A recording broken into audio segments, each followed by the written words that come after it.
ఈ సమయంలో మనం పాడిన పాటను అనుసరించి దావీదు గారి యొక్క ప్రార్థన గురించి మనము పాడినాం. సరే, ఈ భాగాన్ని అనుసరించి మన ప్రార్థన కొరకు ఒక వచనాన్ని మనం ఆధారంగా చదువుతాము. కీర్తనలు 34 6వ వచనం, సామ్ 34:6 వర్స్. అందరం చదువుతాం. చదవగలిగినటువంటి వాళ్ళు చదవండి. కీర్తనలు 34:6. ఈ దీనుడు మొరపెట్టగా యెహోవా ఆలకించెను, అతని శ్రమలన్నిటిలో నుండి అతన్ని రక్షించెను. ప్రార్థన చేసుకుందాం. ప్రియమైన తండ్రి, నీ పాదాలకు వందనాలు. నీ దాసుల యొక్క మొరను మీరు ఆలకించి జవాబిచ్చినారు. ఈ రాత్రి మేము కూడా మీ పాదస్థానికి వచ్చిన వారిని బట్టి మీకు వందనాలు. రావాల్సిన వారి కొరకు కూడా ప్రార్థిస్తూ మా ప్రార్థనలు ఆలకించి జవాబిస్తారని నమ్ముతూ నిష్పయోగం ఒప్పుకుంటూ కృపను కోరుతూ స్మరణం చేడుకుంటున్నాను తండ్రి, ఆమేన్. దయచేసి గమనించండి, మనం చదువుకున్నట్టు ఇక వచనంలో కీర్తనలు 34:6 వచనంలో ఈ దీనుడు మొరపెట్టగా యెహోవా ఆలకించెను, అతని శ్రమలన్నిటిలో నుండి అతను ఏం చేసినాడంట? రక్షించినాడంట. ఎక్కడి నుంచి? శ్రమలన్నిటి నుంచి. ఎవరు ఈ మాట మాట్లాడేది? ఏ సందర్భంలో మాట్లాడుతున్నాడు? దయచేసి మనం గమనించవలసిన విషయం. దాన్ని కూర్చో, చాలే కూర్చో. 34వ కీర్తన మొదటి నుంచి ఏముంటుంది అంటే, దావీదు అబీమెలెకు ఎదుట వెర్రివాని వలె ప్రవర్తించి అతని చేత తోలివేయబడిన తర్వాత రచించిన కీర్తన. ఎవరి చేతనంట? చూడండి, ఈ భాగం మనకు చదవాలనుకుంటే మొదటి సమూయేలు గ్రంథము 21వ అధ్యాయం 13 నుండి ఈ భాగం ఉంటుంది. దావీదు గారు సౌలు యొక్క దాటి నుండి తప్పించుకొని తాను ఫిలిస్తీన్ల దేశానికి వెళ్ళినాడు. ఫిలిస్తీన్ల దేశానికి వెళ్ళినప్పుడు ఫిలిస్తీన్ల యొక్క రాజు ఎవరంటే ఆకీష్ రాజు దగ్గరికి వెళ్ళినాడు. ఇప్పుడు ఎక్కడికి పోకూడదు చెప్పండి? ఎక్కడికి పోకూడదు? ఏమండి, ఫిలిస్తీన్లకు వీళ్ళకి కుదురుతుందా? కుదరదు. కాబట్టి ఎక్కడికి వెళ్ళిపోయినాడు? 10వ వచనం, మొదటి సమూయేలు గ్రంథము 21:10. అంతటా దావీదు భయపడినందున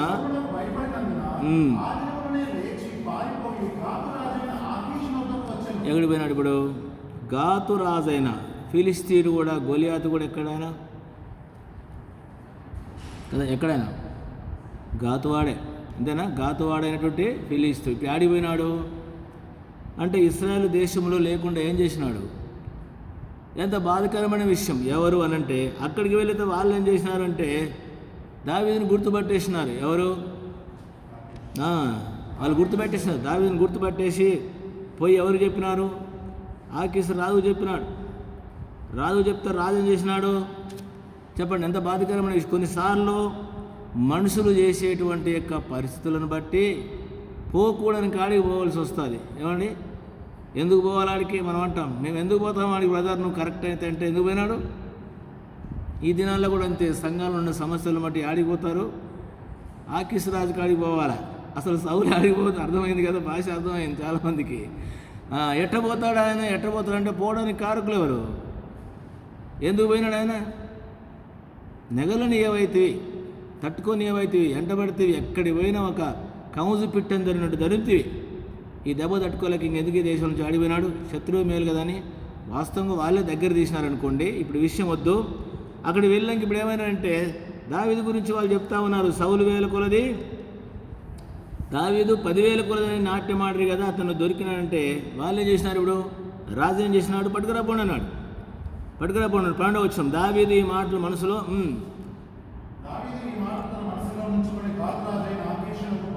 ఇప్పుడు ఏం చేసినాడు? ఇక్కడ సౌలుకు భయపడ్డాడు. పోయి తప్పించుకుందాని పోదామంటే ఇప్పుడు ఎక్కడ పడ్డాడు? అంతేనా? ఇది ఎట్లుందంటే ఏదో ఉన్నది, దేంట్లో నుంచి తప్పించుకొని పోతే ఇంకో దాంట్లో పడ్డట్టుంది. అంతేనా? ఇక్కడ తప్పించుకొని పోతే ఇప్పుడు ఎక్కడ ఏమాడు? ఆయన భయపడ్డాడు. ఇప్పుడు మామూలుగా ఇతడు భయపడవలసినవాడు కాదు. ఇప్పుడు ఏమైనాడు? బహుగా భయపడ్డాడు. భయపడి ఇప్పుడు ఏం చేసినాడంట? చూడండి ఏం చేసినాడు. మార్చుకొని ఇప్పుడు చెప్పండి, ఇప్పుడు ఏం చేసినాడు? ఇంత పెద్ద వీరుడు, శూరుడు ఏమైపోయినాడు? వెర్రిలాగా అయిపోయినాడు.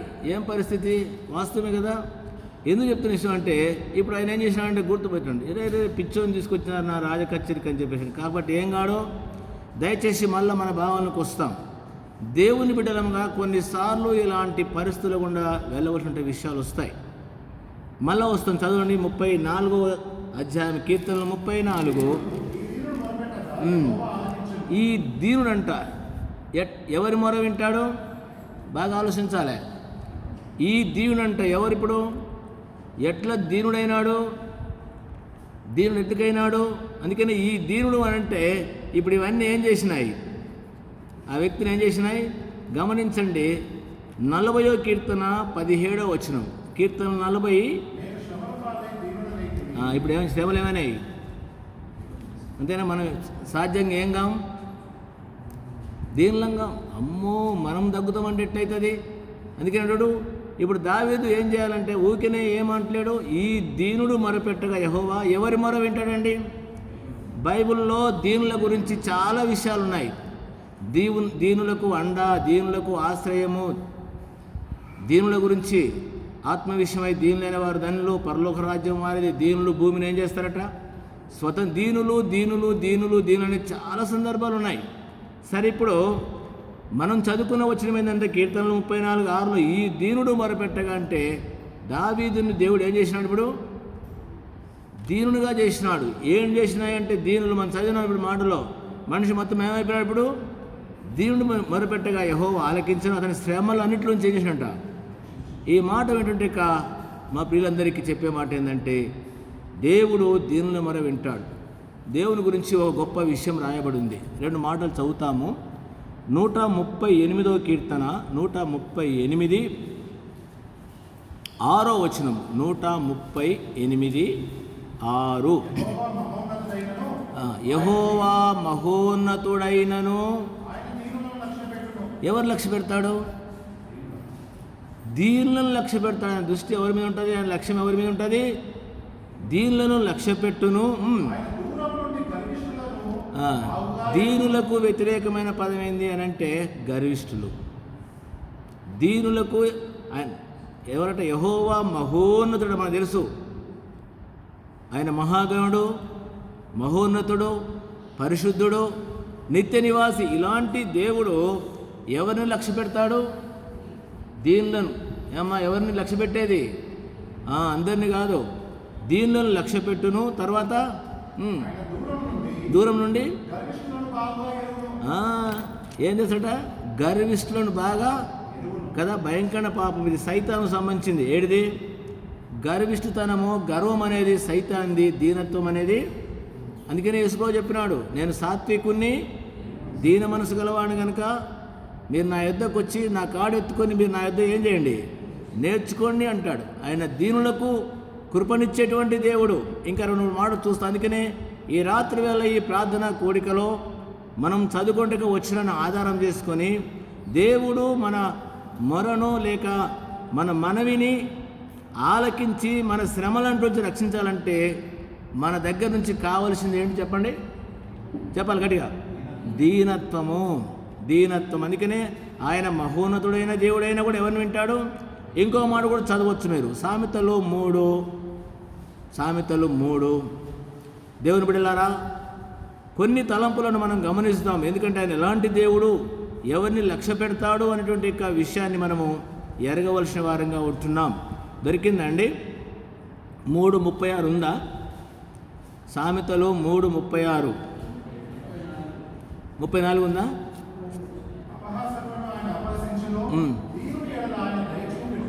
దీనుల ఎడల ఏం చెప్తాడట? దయ ఎవరికి ఉంది? దీనుల మీద ఆయనకి ఏముంది? దయగలిగినటువంటి దేవుడు ఆయన. అందుకనంటాడు ఈ దీనుడు మొరపెట్టగా యెహోవా ఏం చేసినాడు? ఆలకించినాడంట. ఆయన విన్నాడు. దేవుడు వినేటువంటిది ఇట్లా బైబిల్లో చాలా లేఖనాలు ఉన్నాయి.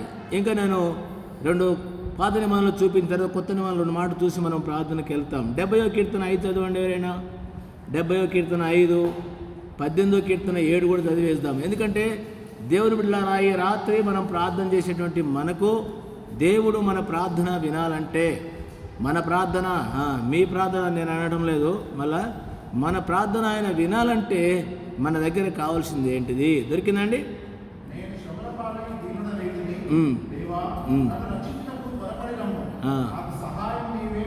కదా, ఏమంటుంది? నేను శ్రమల పాల ఏమైందంట. ఇంతకుముందు 40లో కూడా మనం ఏం చేసినాం అంటే, మానవుని శ్రమలు ఏం చేస్తాయి? దీనునిగా చేస్తాయి. మనకేం రావద్దో ఎప్పుడు గుర్తుపెట్టుకోవాలి. శ్రమ వచ్చిందంటే ఏం చేయడానికి? దీనుడు, అంతేనా? దీనుడు. ఇంకోటి, దేవుడు ఉండేది కూడా ఎవరి దగ్గర? దీనుల దగ్గరే ఉంటాడు. గర్విష్ఠుల దగ్గర అస్సలు ఉండడు. అక్కడైనా గర్వించ గురించి ఏమైనా ఉందా? లేదు. 18వ అధ్యాయము కీర్తనలు 18 కూడా చదవండి. 18. ఈ రాత్రి వేళ ఈ ప్రార్థన కోడికకు వచ్చినటువంటి మనము, వినేటువంటి మనము దేవుడు మన ప్రార్థన ఆలకించి జవాబు ఇవ్వాలంటే మన దగ్గర నుంచి కావలసినటువంటిది, దేవుడు కోరేది, దేవుడు దృష్టించేది, దేవుడు వినేది ఏంటిదంటే దీనత్వము. చదువునాను. 18వ కీర్తన 7 18వ కీర్తన 7 లేదా? కీర్తనలు 18:7 లేదా అసలు?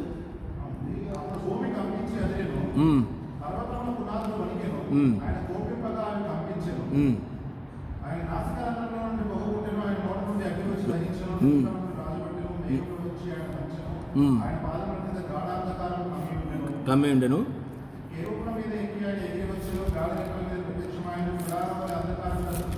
చాలా విషయాలు ఉన్నాయి కదా అక్కడ. సరే, ఇప్పుడు ఏమైనా విషయాలు వద్దులేండి మనకి. కాబట్టి మన తలంపును మళ్ళీ మనం పక్కకు పోనీయొద్దు. దేవుడు ఎవరి మొర వింటాడు? దీనుల మొర. నూతన నిబంధనలో ఒక వచనం చెప్పాలని తలస్తూ ఉన్నాం.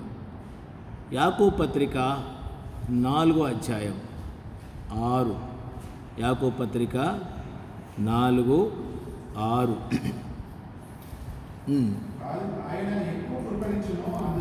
మంచిగా, ఆయన ఎక్కువ కృపనిచ్చును, అహంకారులను ఎదిరించి. చెప్పండి, ఏమిస్తాడట? దీనులకు కృప ఇస్తాడు. దీనులకు ఏం చేస్తాడు? కృప ఇస్తాడు. అందుకనే దేవుని బిడ్డలుగా ఆయన అంటాడు, ఆయన బలిష్టమైన చేతి కింద ఏం చేయమంటాడు? అంతేనా? 1 పేతురు పత్రిక బహుశా 5:5 ఆయన ఏం చేస్తాడు? చదువు అనమాడకూడదు. అందుకనే ఈ రాత్రి మనము ఈ ప్రార్థన కోడికలో నేర్చుకున్నటువంటి పాఠం ఏంటంటే, దేవుడు మన ప్రార్థన ఆలకించి మన శ్రమల్లో నుంచి మనల్ని రక్షించాలంటే మనకు కావాల్సింది ఏంటిది?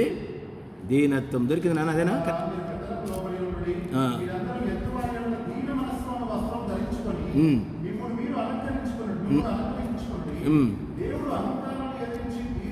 అహంకారులను అంట కదా, నాశనానికి ముందు ఏం పోతుంది? ఎవరికైనా అహంకారం వచ్చింది, అహంభావం వచ్చిందంటే మన దగ్గర పడ్డది అన్నట్టు అర్థం. అందుకని లోబడు, వినడు. దీనులకు ఆయన ఏమిస్తాడో? కృప ఇస్తాడు. దీనుల ప్రార్థన ఆలకిస్తాడు. మళ్ళీ మన భాగాలకు వచ్చి ముగింపులోనికి వస్తాం. 6వ వచనం 34వ కీర్తన. ఆలకించను అన్యాకొన్య అన్నిటి నుంచి కదా. ఎందుకు? దేవుని బిడ్డలా జ్ఞాపకం పెట్టుకుందాం. మనం కూడా ఈ రాత్రి ప్రార్థన కూడికి వచ్చినాం. ఏ పరిస్థితిలో వచ్చినామో, ఏ శ్రమల్లో వచ్చినామో, ఏ కష్టంలో వచ్చినామో, అవన్నిట్లో నుంచి మన ప్రభు ఏం చేస్తాడు? అందుకనే రాయబడి ఉంది. ఇది నేను కొంచెం పైకి తీసుకెళ్తే లేట్ అవుతుంది ప్రార్థన కూడికి. కాబట్టి ఈ రాత్రి మాటని జ్ఞాపకం పెట్టుకుందాం. ప్రార్థన చేయకముందు మన ప్రార్థన దేవుడు ఆలకించి మన పరిస్థితుల నుంచి రక్షించాలంటే మనకు కావాల్సింది ఏంటిది? దీనత్వం. చూసినాం, దీనులకు కృప ఇస్తాడు. ఆయన మహోన్నతమైన దేవుడైనా ఎవరిని లక్ష్య పెడతాడు? దీనులను ఆయన లక్ష్య పెడతాడు. దీనికి ఆధారము, మూలం ఏంటంటే దావీదే. దేవుడు కొన్నిసార్లు దావీదును కూడా ఏం చేసినాడు? ఆయన ఇంకేమైనా అతిశయం ఉందేమో, ఉంటుంది కదా. దావీదు గారికి ఏముంటుంది? గొలియాతుని ఏం చేసినాడు? దెబ్బతో కొట్టినాడు. అంతేనా? ఎట్లుంటుంది చెప్పండి? మనకెవరైనా పొగిడితే ఏమవుతుంది? ఒట్టి నక్కను బెదిరిస్తూనే నువ్వు నక్కను బెదిరించాలంటే మనం ఆగం. ఇప్పుడు ఆయన సౌలుకు 1000 కొలది, దావీదు 10,000 కొలది అంటే ఎంత ఉంటుందో చెప్పండి. సౌలుకు 1000 కొలది, దావీదుకు 10,000 కొలది అంటే ఎంత ఎక్కువ ఉండేది పవరు, అంతేనా? కాబట్టి ఎంత పవర్ మనకు కూడా ఏముంటుంది. కొన్ని ఏదైనా విషయాలు చూస్తే మనం ఆగం, ఏమనుకుంటున్నావు బ్రదర్ అంటే. కొంతమంది చూస్తూ ఉంటాం, వాక్యం బాగా చెప్తే నేను బాగా చెప్పినా నేనేమనుకుంటా అంటాడు, పాడతా ఏమనుకుంటున్నాను నేను అంటాడు, వాయిద్యాలు వాయిస్తే ఏమనుకుంటున్నావు నేను అంటాడు. ఇవన్నీ చూసుకుంటూ వస్తూ ఉన్నాం మేము. అంటే ఏమెక్కిపోతుంది సంఘంలో, ఎవరైనా అంతే ఎటు ఉంటుంది. కానీ దీనివల్ల ఏం కాదు. అందుకనే దావీదుని ఏం చేసినాడు, దేవుడు దీనుడిగా చేసినాడు. దీనుడిగా చేయడమే కాకుండా ఆయన దీనిలోకి ఏంటంటే కృపానికి ఆయన బలిష్టమైన చేతి కింద దీనవసం ప్రభు తన కాలం ఏం చేసినాడు. ఇప్పుడు తగిన కాలంలో దావీదుని ఏం చేసినాడు, హెచ్చించినాడు. దీని అంతటి కారణమేం చెప్తారా? దీనత్వము. ఏది అవసరం మనకు ప్రపంచంలో? నేను ఒకసారి బైబిల్ తలస్తూ ఉంటాను, ఈ ప్రపంచంలో దీనులు ఎవరు అని అంటే బైబిల్లో కొంతమందికి దీనులను ఉంది, కానీ అంత కుదరదు. బైబిల్లో కొంతమంది దీనులు ఉన్నారు, సాత్వికమైన ఉంది. మోషే కూడా ఎవరట, దావీదు కూడా ఏమన్నాడు, దేవుడు. అబ్రహాం కూడా ఎవరు, ఇట్లాంటి మహాభక్తులు ఉన్నారు దీనులు. యోబు లాంటి వాళ్ళు ఉండొచ్చు, కానీ అందరికంటే గొప్ప దీనుడు, విధేయుడు ఎవరు చెప్తారా? అంతే. మత్తయి సువార్త 11:29 నేను సాత్వికుణ్ణి, అంతేనా? ఎంత దీనత్వం అంటే గొర్రెపిల్ల ఏం చేసింట, బొచ్చుగా తరించమా అని ఎదుట ఏమండి, ఏమెత్తలే. మామూలు వాళ్ళు రకరకాలుగా మాట్లాడుతూ వచ్చినారు, కానీ ఎట్లున్నాడు ఆయన, నోరు తెరవలే. చెప్పండి ఎంత చివరికి దొంగోడు కూడా మాట్లాడినాడు, ఆయన కూడా ఏం చేయలే. ఇంత దీనత్వము ఒకవేళ అబ్రాహ్మణులు ఉండొచ్చా, మోషేలో ఉండొచ్చా? ఎవరన్నా తీసుకుంటామా? అందుకని దానికి ఎవరు సరిపడరు. అందుకని ఆయన చూపించినాడు దీనత్వం అని. అందుకని ఈ సాయంకాల వేళ ఈ మాటలు వింటుంటే మనము ఈ దేవుని మొరపెట్టగా యెహోవా ఆలకించను అంటే ఏమైంది, ఫినిష్డ్ అయిపోయింది. అతని శ్రమలన్నింటిలో నుంచి